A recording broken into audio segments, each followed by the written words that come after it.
Hello everyone and welcome to My.dream.studio. Today, we're diving into a very special dream. Dreaming of a Kinnari.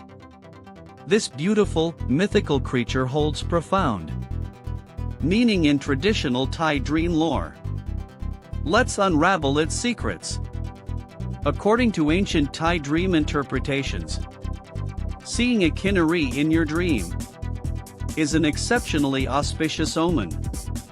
It signifies that obstacles and misfortunes you've been facing are finally coming to an end. Your worries will dissipate.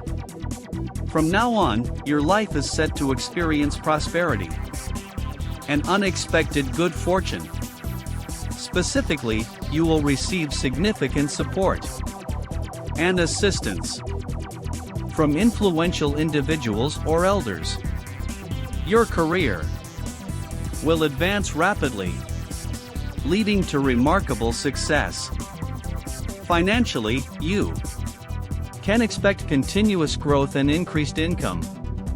This is an excellent time for new beginnings or expanding your ventures.